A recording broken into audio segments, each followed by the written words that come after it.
All right, my friends. So it's late, and last things that you can order are pizza. And I'm not advertising for Pizza Hut, but you know, I had a pizza, and the reason I'm here is I've never seen this twice in the span of 15 minutes. But anyway, so I came here to pick up this pizza, right? And there's an individual. I'm gonna give him his privacy. This guy, and he's homeless, and he was next way, just right down here, going towards the Pizza Hut, right here on the right, okay? And he had no shoes. I said, "Hey, bud, you don't have any shoes." He goes, "Yeah, I know." And I said, "You need a pair of shoes." He goes, "Yeah." I said, "Well, I'm gonna try to get you a pair of shoes, right?" Well, there's the problem. I don't have a pair of shoes. All the last shoes I had were stolen by some homeless folks in San Diego near Walmart. I was camping there, and then I left briefly. They stole all my shoes. They left they didn't take all the full pair of shoes. They took my cowboy boots that I had from, because I'm from Colorado, so sometimes I like to wear cowboy boots, sometimes they're painful. But anyway, they stole my cowboy boots, my shoes, and they left the right shoe to them. They didn't take all the shoes because I had them in a little plastic container, right? I was like, "You gotta be kidding me, guys." They stole over all that. They stole over like $800 worth of stuff. But anyway, they took the shoes even, right? And who's stealing from me? I got a pair of shoes, used shoes. They weren't that great. That was terrible. The boots were actually pretty good. I had some boots that are probably worth, I don't know, $80. But I got them used, of course. But I had some boots. I think one of them, God, they sell for like $200 new. But I found them at a thrift store. And I got them for like $20 or something, right? Well, anyway. So I'm in some with this. So here's the thing: is they'll steal the shoes off you. Not kidding this world. It is so disgusting. Homeless steal from homeless. They don't have they'll steal your shoes. So anyway, and so here's the deal. So I have no shoes to do. It's late at night. My credit cards are maxed out, so I can't get this guy's shoes. If I bought him, something was open. And I'm trying to fix the credit card issue. I'm going to get there. Okay. Well, anyway, so here's the deal. You got to be kidding me, right? I don't know if you lost them or somebody stole them or if you just misplaced them. I can't judge it, right? Well, I told him I'd try to get him a pair of shoes. I can't. So I came back out and he was sleeping there. So I just hear this lady come walking by, no shoes with her either. I said, "You gotta be kidding me. Is this like the shoeless area in San Diego, right? I'm near El Cajon Boulevard, and I don't usually come over here. It's kind of near southeast of Balboa Park. I don't know if you're familiar in California. Well, hey. So she didn't have shoes on. She's walking across the street, and she's trying to be really careful not stepping on rocks, because I've been there. Like I said, I've been shoeless twice. One in Colorado when nobody helped me, not even Christians. Long story, I accidentally locked myself out of the vehicle and had to hike through cactus and all sorts of crap. And I got to Walmart, and they wouldn't even bother making a phone call for me. And they came out of Sunday service. Yeah. Anyway, I want to go there with that one. I can do another story about that one. But hey, the other time I just got my shoes stolen from me. So I've been shoeless before, many times. And it hurts. You step on a rock and this and that. So it sucks. You're trying to figure out how to get a pair of shoes. Boy. So she's walking across there and across here and trying to walk. So I came up to her and I said, "Hey," I said, "You don't have shoes on." And she looks down at her feet like I brought it to her attention. And you're like walking. She looked down and looked back up, and she's like, "Well, no, I guess I don't have shoes." And don't judge her. She was a black lady, probably about, I don't know, 48. Anyway, I said, "God," I said, "Do we need to get you a pair of shoes?" And she's like, not yes or no. She just sat there and looked at me like, I said, and no response. I mean, I'm not judging her, maybe drugs or I don't know what, right? Anyway, and I said, "Well, maybe you don't like wearing shoes." Because my children call her, they didn't like to wear shoes. And there's times they won't wear shoes. If I know it's, because it feels good and it's also being grounded with the earth. See, that's one of our issues, that we're not grounded with earth. You know what I mean? We got all this concrete and rubber soles. And whether you believe it or not, there is a true grounding of the magnetic field, electrical flow between the earth and you. And it creates a barrier. It does. So if you can, try to take off your shoes if you're near a beach or a park, and don't step on glass if you're in grass, right? But that's true. So anyway, so now you're like all over the place, but it's true, right? That's why, there's a lot of, you can look up, Native Americans knew this. I think the Asians knew this. They knew that you had to, and sometimes even Native Americans, or some of their things that actually sleep as close as they could to the ground to get closer to the magnetic field and the energy and all this other stuff, right? Well, anyway, so she told me, you don't like wearing shoes, and she goes, yeah, I don't like wearing shoes. I said, okay. Well, she kept on walking then. I said, well, you're kind of like, I said, I understand. There's times I don't like wearing shoes either. And so she went away all happy. I'm still going with this. So anyway, so she wandered off, but I did tell her, I said, hey, there's a guy around there that's looking for a pair of shoes. I don't know why I brought it up to her, but I did. I said, there's a guy and she goes, oh, okay. Well, so rest of the story, or what my point is that I almost thought I lost, I'm tired.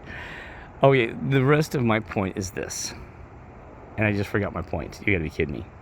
Oh, I'm tired. See, that's what stinks. I'm tired. What was it? Oh, it's important. I'll remember the first minute to stop this video. So give me just about 5 seconds. If I, oh my gosh, Kirk his videos. Oh, that's what it was. So I've asked God, our Creator, and also the angels and the Holy Spirit, and that discernment. It actually asked them, because they know how to communicate with me. People walking around me, I told you that I can read souls like really good. I mean, it's kind of like, I can tell as a Christian whether they're a teacher, or I can read whether you're going to be an issue in about 10 seconds if you stand in front of me. I'm not kidding you. Or you can be across the street, clear over there. I can see you, and I can immediately know whether you're good or bad, right? They had to do that because I trusted everybody who was getting beat up too much.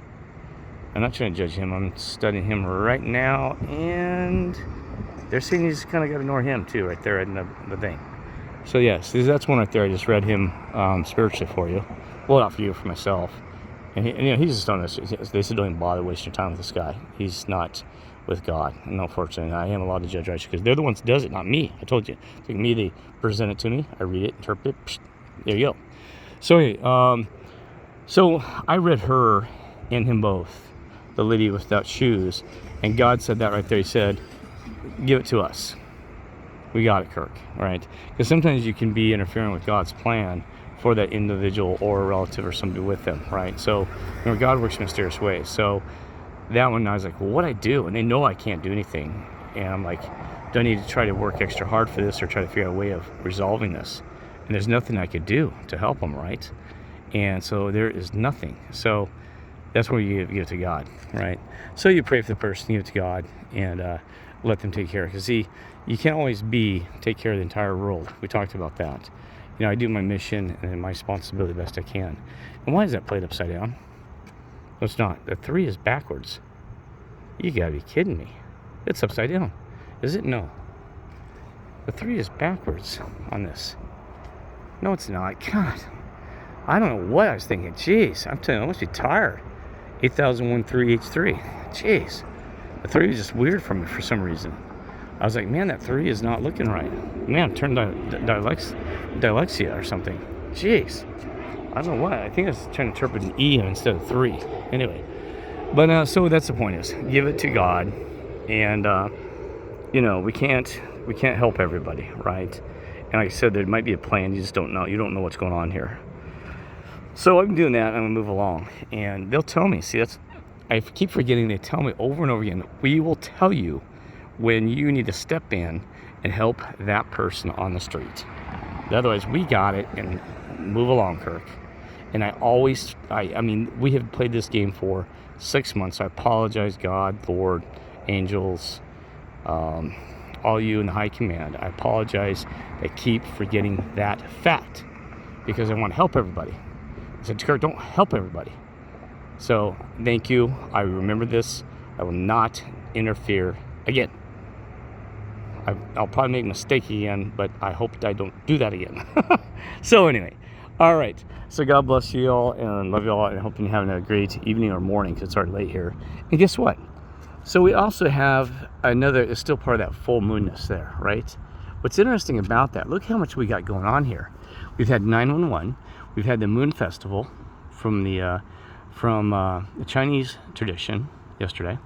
Tonight we had the it's the part of India that I'm going to upload some videos about. That India actually celebrates today in the United States of America. They said it actually starts next week, apparently, over in India. It's a small section in India, so not everybody in India celebrates this. So there's a lot of lunar stuff going on, right? And it's just amazing. So we've had, there is so much going on this week with the Trinity's 911, 919, and all this stuff about Queen Elizabeth and all these things. I mean, it's unreal. The thing that's, and half these people are asleep that they're not seeing this. And you brothers and sisters on the comment boards, you've been like all on top of this, even more than myself and others. So you guys are amazing. So thank you for all that information. I mean, this goes deep. I mean, the book has been opened up, and you're reading spiritually, and you understand this stuff. I mean, you kidding me, right? So great job. Let's do that. We need more communication. Now we don't want to get over and dwell into it, right? Because this thing's gonna happen around us. But it's good to be paying attention to it, and helps us, helps me understanding the current situations that's happening around the world and the spiritual world, and keeps me in tune with everything.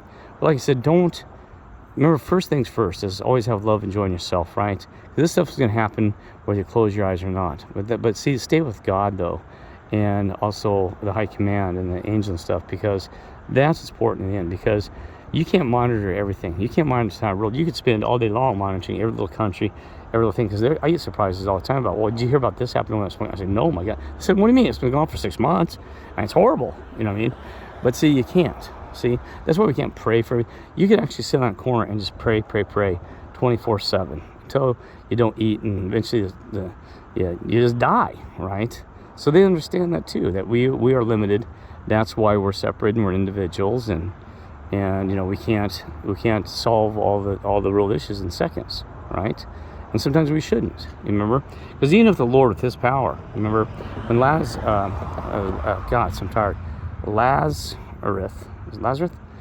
when he came out, and when He raised him from the dead, he could have cured the whole world and made everybody just cured just like that. But see, that wouldn't have intervened with God's plan, right? Our Creator's plan.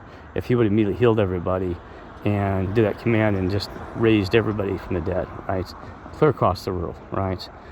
You know what I mean? So there's purpose behind these things. There's, you know this, right? So hey, God bless y'all and love y'all.